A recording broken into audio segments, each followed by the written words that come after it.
stretches you can do for a disc bulge.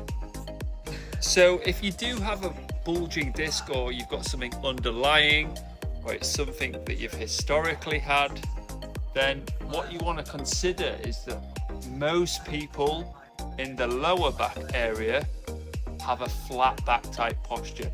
About 95% of the assessments that I've done, people have a reduced lumbar curve. So here, it's too flat here. So they don't have enough lordosis inward curve. And that's about 95% of the assessments that I've done. But due to the mechanics of the spine, with a flat back, you're actually setting yourself up increasingly for posterior disc bulge. And that's when you start to get sciatica, aches and pains, tight hamstrings, tight piriformis. So I'm going to show you some of those stretches. To stretch the hamstrings, obviously what you've got to consider is if you're going to stretch the hamstrings with a bulging disc, you don't want to be flexing forward, because you're correcting the hamstring problem, but at the same time you're creating another, or exacerbating that rounded back posture, which is going to affect the disc bulge as well. And you stretch the hamstrings, you want to make sure that the spine is neutral.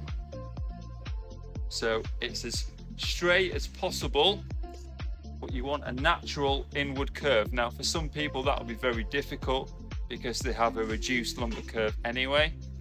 Now actually the most common mistake that you'll see is that when people have often that flat back posture and they've got a sciatic problem, or they've got a disc bulge problem, then what they tend to do is, if they're going to stretch their piriformis or the hips, is again they're leaning into it and they're stretching the piriformis, but they're actually exacerbating the problem because they're in full flexion in their lower back, which again is gonna exacerbate that bulging disc problem. So again, if you're gonna stretch the piriformis, you want to make sure that the spine is lifted and at least there's a little bit of extension into the lower back, so you're not going further into it and going into flexion.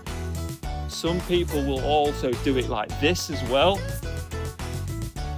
So they stretch the piriformis, but they come up like that, and again you're exacerbating the problem. So again, you want a neutral spine, and you'll stretch the hips out that way, which is typically the way I prefer to do it for that problem. And again, most people have that reduced lumbar curve anyway,